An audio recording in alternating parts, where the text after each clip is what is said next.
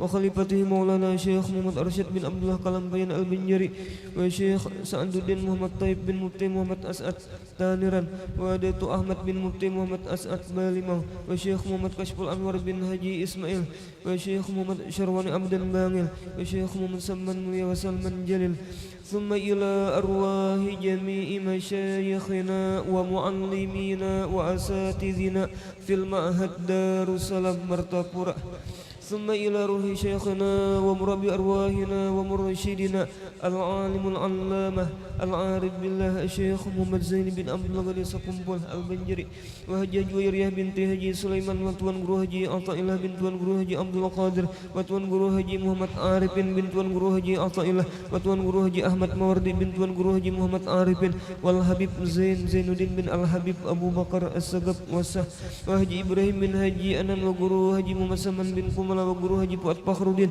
bin Asmah wa guru Muhammad Hilmani bin guru haji Muhammad Ramli wa haji Arbainah binti haji Ibrahim wa haji Suhaimi bin haji Ibrahim wa Marjuhan bin Alim Faujiyah binti Badri ثم إلى روح صاحب المولد الإمام الحبيب علي بن محمد الحبشي وإلى روح شيخنا ومرشدنا العالم الفاضل المكرم الشيخ محمد رضوان بن توان guru Hasan Basri ثم إلى أرواح من أنفقوا أموالهم وجاهدوا بأموالهم وأنفسهم في هذا المعهد منهاج العابدين ووالدينا ووالديهم وأمواتنا وأمواتهم ثم إلى أرواح من ضاجعهم وقاربهم من أموات المسلمين والمسلمات كافة عامة من لهم زائر ولا زائر لهم وارحم الجميع برحمتك يا حنان يا منان يا أرحم الراحمين اللهم اغفر لهم وارحمهم وعافهم واعف عنهم اللهم اجعل قبورهم روضة من رياض الجنان ولا تجعل قبورهم حفرة من حفر النيران اللهم إن كانوا محسنين فزد بإحسانهم وإن كانوا مسيئين فتجاوز عنهم برحمتك يا أرحم الراحمين ربنا اغفر لنا ولإخواننا الذين سبقونا بالإيمان ولا تجعل في قلوبنا غلا للذين آمنوا ربنا إنك رؤوف رحيم وصلى الله على سيدنا محمد وعلى آله وصحبه وسلم والحمد لله رب العالمين وعلى من وبهم شيخنا إلى حضرة النبي الفاتحة.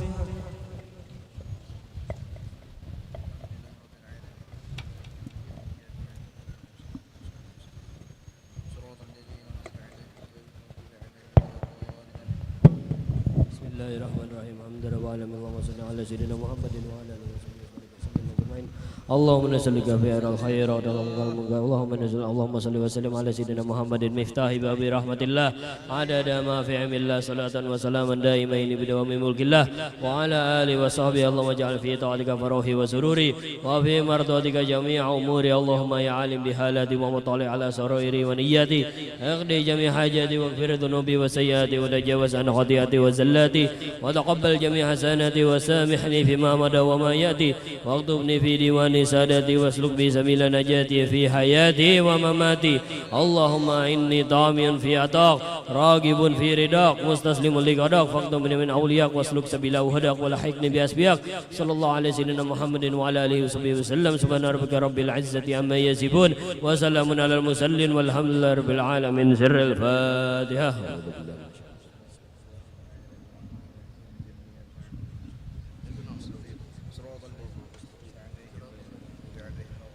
يا ربي بالمصطفى بلغ مقاصدنا واغفر لنا ما مضى يا واسع الكرم يا ربي بالمصطفى بلغ مقاصدنا واغفر لنا ما مضى يا واسع الكرم يا ربي بالمصطفى بلغ مقاصدنا واغفر لنا ما مضى يا واسع الكرم تقبل الله منكم